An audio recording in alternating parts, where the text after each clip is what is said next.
نے وہ وحدہ لا شریک نے کہ جو اپنی ماں جو بندے کو اس کی ماں سے بھی 70 درجہ زیادہ محبت کرتا ہے، اس پروردگار نے اپنے حبیب کی امت پر یہ خاص کرم فرمایا کہ تم اگر قصوروار بھی ہو گئے ہو تو تم توبہ کر لو۔ اللہ یقیناً معاف کرنے والا ہے، لیکن سن لو تم نے اگر کوئی ایسا گناہ واقع کیا ہے تو جس کی توبہ کر لو گے تو میں تمہیں معاف کر دوں گا، لیکن کوئی گناہ تم نے ایسا کیا کہ کسی کا دل دکھایا یا نبی یا آل نبی کی توہین کی تو میں تمہیں ہرگز معاف نہ کروں گا۔ یہ گناہ ایک ایسا عظیم گناہ ہے کہ جس کی کبھی توبہ ممکن نہیں۔ اگر توبہ ملے تو اس حال پر ملتی ہے کہ اگر حور بن کر کوئی حسین کے قدموں میں گر جائے، گر گڑا کر اپنے آپ کو ان کے قدموں پر نثار کر دے اور اپنی جان کو ان پر نچھاور کر دے اور یہ اس یقین کے ساتھ یہ کارنامہ انجام دے کہ میں وہ غلام مصطفیٰ، میں وہ غلام آل مصطفیٰ ہوں کہ اگر وقت ہو تو جان بھی قربان کر دوں، تو پھر وہ حور بن جائے، وہ بات طلب ہوا کرتی ہے۔ تو اللہ نے حکم دیا کہ توبہ کرو، لیکن یہاں پر ایک اور کلام اللہ کی آیت میں پڑھ دوں کہ توبہ کے ساتھ اگر اللہ کے تم رحم کو پانا چاہتے ہو، اللہ کے کرم کو پانا چاہتے ہو تو توبہ کس طرح کرو؟ تو اللہ رب العزت نے اپنے کلام میں ارشاد فرمایا وَلَوْ أَنَّهُمْ إِذْ ظَلَمُوا أَنفُسَهُمْ جَاءُوكَ فَاسْتَغْفَرُوا اللَّهَ وَاسْتَغْفَرَ لَهُمُ الرَّسُولُ لَوَجَدُوا اللَّهَ تَوَّابًا رَحِيمًا کہ اے لوگوں جب تم اپنی جانوں پر ظلم کر بیٹھو، یعنی اتنے گناہ کر بیٹھو کہ تمہاری جان پر بوجھ آ جائے، یعنی تم اپنی ہی جانوں پر ظلم کر بیٹھو، تو تم میرے محبوب کے حضور حاضر ہو جاؤ، میرے حبیب کی بارگاہ میں حاضر ہو جاؤ، میرے محبوب کے پاس حاضر ہو جاؤ، میرے محبوب کے حضور حاضر ہو جاؤ، اور اگر میرا محبوب تمہارے لیے ہاتھ اٹھا دے، اگر میرا محبوب تمہارے لیے ہاتھ اٹھاوے فاستغفر اللہ واستغفر لهم الرسول، اگر محبوب تمہارے لیے ہاتھ اٹھا دے لوجد اللہ، تو تم اللہ کو تواب الرحیم، بے شک توبہ قبول کرنے والا اور رحیم کا رحم کرنے والا رحیم پاؤ گے۔ لیکن یہ والی جگہ اللہ رب العزت کی بارگاہ سے توبہ کے ساتھ رحم پانے والی جگہ مصطفیٰ کی ذات ہے۔ بندہ اب اس میں یہ قیاس بھی کرے گا، گمان بھی کرے گا کہ یار ہماری استطاعت نہیں، ہم مدینہ طیبہ کس طرح جائیں اور توبہ کس طرح کریں حضور کی بارگاہ میں۔ تو اللہ کے اس کلام پر آیت پر نگاہ ڈالیں، رب تبارک و تعالیٰ نے فرمایا کہ کس طرح جائے، جیسے کہ ایک اعرابی رسول اللہ صلی اللہ علیہ وسلم کی بارگاہ میں آنے کے لیے نکلا، یعنی کہ جب اس اعرابی نے قرآن عظیم فرقان حمید کی ایک آیت، یعنی یہ آیت پر اس اعرابی کی نگاہ پڑی کہ جس میں لکھا تھا وَلَوْ أَنَّهُمْ إِذْ ظَلَمُوا أَنفُسَهُمْ جَاءُوكَ فَاسْتَغْفَرُوا اللَّهَ وَاسْتَغْفَرَ لَهُمُ الرَّسُولُ لَوَجَدُوا اللَّهَ تَوَّابًا رَحِيمًا۔ جب اعرابی کی اس آیت پر نظر پڑی، اعرابی نے کہا میں تو اپنی جانوں پر بہت سارا ظلم کر بیٹھا ہوں، کیوں نہ میں مصطفیٰ کریم کی بارگاہ میں پہنچ جاؤں، کیوں نہ میں حضور کی بارگاہ میں پہنچ جاؤں۔ اس دیہاتی عربی نے اپنے گاؤں سے پیدل مصطفیٰ کریم یعنی مدینہ المنورہ کا سفر کرنا شروع کیا۔ جیسے ہی اس نے مدینہ المنورہ کا سفر کیا اور وہ سفر کو کاٹ کر اس حالات میں جب بارگاہ رسالت یعنی مدینہ المنورہ میں پہنچا، جب مدینہ طیبہ میں پہنچا، اس نے جا کر کسی سے عرض کر لی، یعنی کسی سے پوچھ لیا، اے بتانے والے بتا، اے مدینے کی گلیوں میں ٹھہرنے والے، اے مدینے کی گلیوں میں گھومنے والے، اے مدینے کے مسافر، اے مدینے میں رہنے والے، میں ایک آیا ہوا مسافر ہوں، مجھے تو ذرا یہ تو بتا، مجھے حضور کی بارگاہ میں حاضر ہونا ہے۔ کیونکہ وہ پڑھ کر آیا تھا کہ اے لوگوں جب تم اپنی جانوں پر ظلم کرو، میرے محبوب کی بارگاہ میں میرے محبوب کے حضور حاضر ہو جاؤ، اگر میرا محبوب تمہارے لیے ہاتھ اٹھا دے تو تم یقیناً اللہ کو توبہ قبول کرنے والا، معاف کرنے والا اور رحم کرنے والا پاؤ گے۔ وہ اعرابی کہنے لگا میں بھی بارگاہ مصطفیٰ میں پہنچا ہوں، بتاؤ اس وقت رسول اللہ کہاں ہے، مجھے حضور سے ملاقات کرنی ہے، مجھے اس سونے مدنی کی بارگاہ میں ان کے قدموں میں اپنے سر کو رکھنا ہے۔ میں نے اپنی جانوں پر ظلم کر لیا ہے، میں نے اپنی جان پر ظلم کیا ہے، میں ان کی بارگاہ میں توبہ کرنا چاہتا ہوں۔ اللہ اکبر۔ جب اس اعرابی نے اپنی یہ فریاد اس صحابی کو سنائی، گویا کہ جب اس صحابی نے سنا تو کہا کہ آنے والے سن، تو آیا تو ہے لیکن کائنات کے تاجدار کو اس دنیا سے بظاہر رخصت ہوئے 2 یا 3 دن ہو چکے ہیں، یعنی انہوں نے دنیا سے پردہ کر لیا ہے، دنیا سے بظاہر وہ دنیا سے رخصت ہو گئے ہیں۔ اعرابی رونے لگا، آنکھوں میں آنسو آ گئے، کہا اب میں کس در پر جاؤں، اب کہاں جاؤں، اب اپنا فریاد کہاں سناؤں، اب یہ دکھڑا کس کو سنانے جاؤں۔ اللہ اکبر، گویا کہ اعرابی کی آنکھوں سے آنسو جاری ہو گئے۔ اعرابی نے پھر قرآن پر نظر ڈالی، اللہ رب العزت نے اس کلام میں فرمایا وَلَوْ أَنَّهُمْ إِذْ ظَلَمُوا أَنفُسَهُمْ جَاءُوكَ فَاسْتَغْفَرُوا اللَّهَ، اس نے نگاہ ڈالی میرے محبوب کے حضور حاضر ہو جاؤ۔ یہاں رب تبارک و تعالیٰ نے فرمایا وَلَوْ أَنَّهُمْ إِذْ ظَلَمُوا أَنفُسَهُمْ کے بعد رب نے فرمایا جَاءُوكَ، یہ نہیں کہا کہ میرا محبوب تیرے سامنے ہو اور تو حاضر ہو جا، بلکہ یہ کہا تو کہیں بھی ہے، کیسے بھی ہے، جا بھی ہے، جس حال میں ہے، بس میرے محبوب کی بارگاہ میں حاضر ہوگا۔ شک یہ نہیں کہ بظاہر سامنے ہو، لیکن عقیدہ اور ایمان یہ ہو کہ سامنے ہے، اس حال میں حاضر ہو جا۔ اعرابی نے اس صحابی سے پوچھا، کہا ٹھیک ہے بظاہر تو حضور بظاہر تو دنیا سے رخصت ہو گئے، لیکن یہ صحابی بتا دے اس مصطفیٰ سونے کی مزار اقدس کہاں ہے، ان کی قبر انور کہاں ہے، ان کی تربت پاک کہاں ہے۔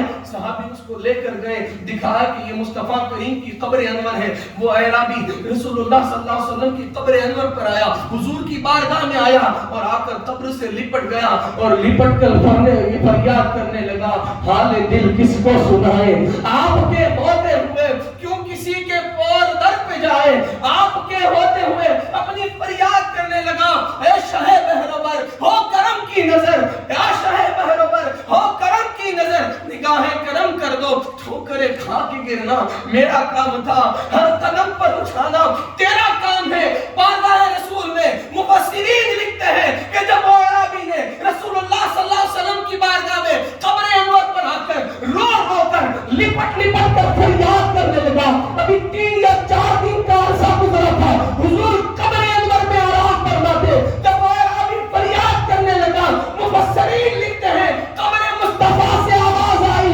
اے آنے والے سن، ٹھوکریں کھا کے گرنا تیرا کام تھا، ہر قدم پر اٹھانا میرا کام ہے، یہاں آ کر بخشش طلب کرنا تیرا کام تھا، اب دونوں جہاں میں تجھے بخشوانا میرا کام ہے۔ یہاں آنا توبہ کرنا معافی طلب کرنا تیرا کام تھا، اے ابھی اٹھ جا، اب تجھے بخشوانا میرا کام ہے۔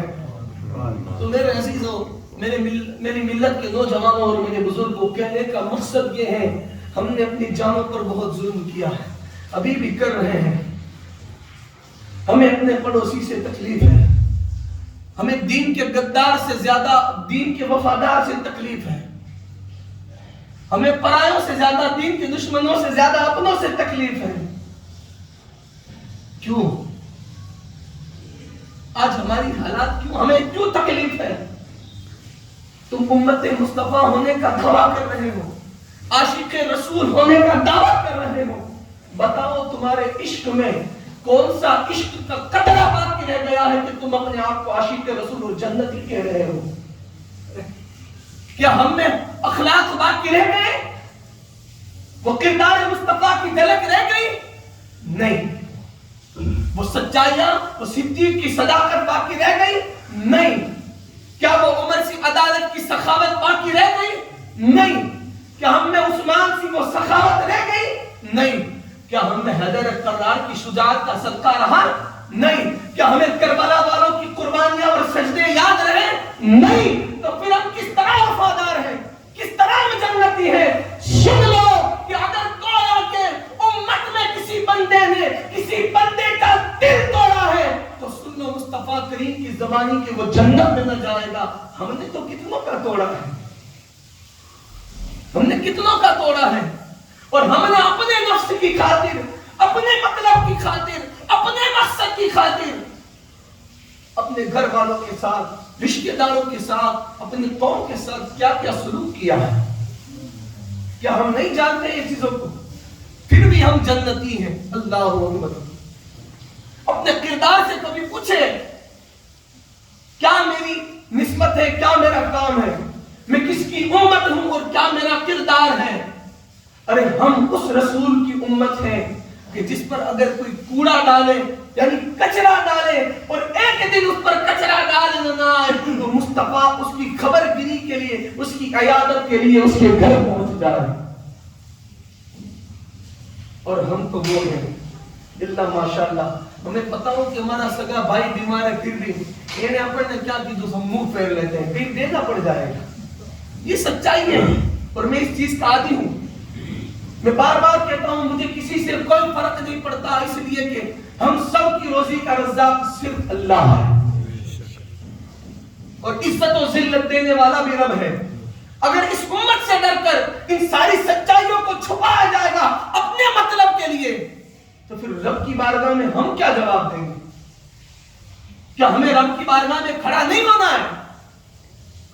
کیا ہمیں اپنے رب کو منہ نہیں دکھانا ہے؟ ایک دنیا کی غفلت میں کھونے والوں سن لو، ہر کسی کو بچے سے لے کر نوجوان تک اور نوجوان سے لے کر بوڑھے تک جتنے بھی دنیا میں آئے ہیں ان سب کو اپنے کیے کا حساب بروز محشر رب کی بارگاہ میں مصطفیٰ کی صدارت میں دینا ہے اور دینا ہی پڑے گا. اس میں نہ چلے گی کسی کی، اب وہ کوئی بھی ہو، کسی بھی قبیلے کا ہو اور کسی بھی عہدے کا بندہ ہو. اگر عالم ہے تو اسے بھی دینا پڑے گا، حافظ ہے تو اسے بھی دینا پڑے گا، قاری ہو تو اسے بھی دینا پڑے گا، مفتی ہے اسے بھی دینا پڑے گا، جاہل ہے اسے بھی دینا پڑے گا، مومن ہے اسے بھی دینا پڑے گا، منافق ہے اسے بھی دینا پڑے گا، اپنا ہے اسے بھی دینا پڑے گا، پرایا ہے اسے بھی دینا پڑے گا، کافر ہے اسے بھی کھڑا ہونا پڑے گا، مسلمان ہے اسے بھی کھڑا ہونا پڑے گا. گویا کہ ہر شے جو کائنات میں جتنے بھی انسان موجود ہے ہر کسی کو اپنا اپنا حساب لے کر اس دن کھڑا رہنا پڑے گا. اور اتنا آسان مت سمجھنا کہ جتنا تم سمجھتے ہو کھیلوں کو کھیلی ماری لے جوانی، یہ ہماری زبان ہے نا، اتنا آسان مت سمجھنا. جب وہاں فرشتے رب کے حکم سے آئیں گے نا، کھلانے لکڑیاں لے کر بھی اگر آئیں گے نا تو اس کا عالم کیا ہوگا؟ وہ کسی مرنے والے سے یا حضور کی کتاب حدیث سے اٹھا کر دیکھ لے کہ کیا حالت ہوگی اس میں. صرف قبر میں جانے کے بعد حالت کیوں ہوتی ہے کہ جیسے ہی فرشتے آتے ہیں منکر و نکیر نا تو اچھے اچھے کی دھجیاں اڑ جاتی ہیں، کیونکہ حدیث پاک میں جو ان کا چہرہ اور صرف ان کا حلیہ بیان کیا گیا، اگر کوئی انسان تنہائی میں سن لے تو خوف زدہ ہوتا ہے، اس کی راتوں کی نیند اڑتا ہے. آپ کو معلوم ہے ہم چلتے نا 40 قدم جلدی چل دو تو کیا ہوتا ہے؟ جیسے ہی بندے کے دفن کرنے کے بعد 40 قدم لوگ چلتے ہیں تو منکر و نکیر زمین کو پھاڑ کر اس کے پاس آتے ہیں.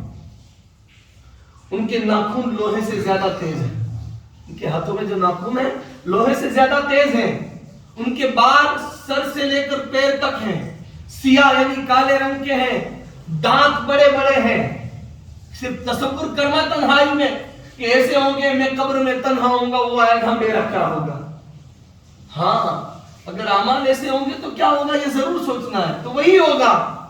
پھر یہ مت کہنا جو منظور خدا ہوگا، یہ یہاں ہے منظور خدا ہوگا، تجھے موقع دیا کہ جا تو کر لینے کی، پھر یہ کہہ کے اب چاہے کیسی بھی مصیبت ہو وہی ہوگا جو منظور خدا ہوگا. لیکن یہاں تو توکل نہیں، یہاں تو بھروسہ نہیں، یہاں ہمیں اللہ کی ذات پر کوئی یقین نہیں، اور وہاں امید رکھتے ہم جنت میں چلے جائیں گے. ارے بندے، جو تیرا ایمان تجھے اللہ اور اس کے رسول کی رضا کے لیے گھر سے باہر تک نہیں نکال سکتا. اگر کوئی مومن مسلمان پریشانی میں ہو تو دیکھ کر چھپ جاتا ہے، یعنی گھر سے باہر نہیں آ سکتا. تیرا یہ ایمان جو تجھے گھر سے کسی کی مدد کے لیے باہر نہیں نکال سکتا، وہ ایمان تجھے قبر سے جنت کے فاصلے تک لے جائے گا. کیسے ایسی توقع کر لی؟ بے وقوف احمق ہے یہ، ہماری احمقی ہے کہ ہم ایسا تصور کر لیں. ابھی بھی وقت ہے. اعرابی کی طرح قرآن کی آیت پر نگاہ ڈالو. اے جب تم اپنی جانوں پر ظلم کر لو یعنی اتنے گناہ کر لو، میرے حبیب کے حضور حاضر ہو. وقت ہے ابھی بھی حاضر ہو جاؤ. حاضر ہونے سے مراد تم وہاں اگر نہیں جا سکتے مسجد میں آؤ، وضو کرو تازہ اور درود پاک بیٹھ کر پڑھو اور 2 رکعت نوافل پڑھ کر اپنی اس پیشانی کو سجدے میں رکھو، آنکھوں سے اشک جاری ہو اور دل میں یہ تصور ہو کہ میں حضور کی بارگاہ میں حاضر ہوں اور عرض کر رہا ہوں یا رسول اللہ انظر حالنا، یا حبیب اللہ اسمع قالنا،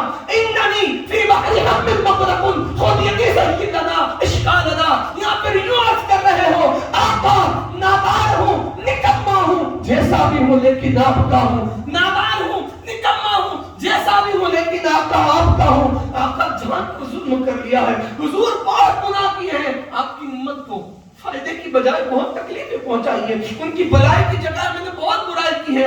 آقا آج سمجھ میں آیا ہے، ابھی بھی وقت ہے، آپ کی بارگاہ میں توبہ کرتا ہوں، آقا مجھ پر کرم فرما دیجئے۔ اگر بندے نے حضور کو حاضر ناظر رکھ کر اپنے گھر کی مسجد میں بھی اگر سچے دل سے اس حال میں توبہ کر لی، خدا کی عزت کی قسم آج بھی میرا رب مصطفیٰ کے صدقے میں اس بندے کے گناہوں کو معاف فرما دے گا۔ شرط یہ کہ صرف توبہ گال والی نہ ہو، گال والی توبہ نہ ہو کہ گال پر مالے اور مال دیکھے بسر جائے، نہیں، توبہ ایسی ہونی چاہیے کہ پھر دوبارہ ہم سے وہ گناہ ہو۔ حضور کو حاضر ناظر رکھ، ایسی توبہ کہ زندگی میں بدلاؤ پیدا ہو، اور جان لو کچھ بھی کریں گے کیسا بھی کریں گے آخر بدلا ہے۔ بڑے بڑے آئے اور بڑے بڑے چلے، سکندر نے پوری دنیا کو فتح کر لیا، گیا تو لوگوں کو دکھا کر گیا سکندر ہوں دنیا کا مالک ہوں، لیکن کامیاب ساتھ میں وہی لے کر گیا ہوں جو میں نے نیکی اور بڑائی کی ہے، جو بھلائی اور اچھائی کی ہے وہی لے کر، تو پھر جانا وہی ہے، حساب ہمیں دینا ہے، تو کیوں ہمیں آخرت سے زیادہ دنیا کی فکر ہے؟ ہماری توجہ قبر اور حشر کی طرف کیوں نہیں ہے؟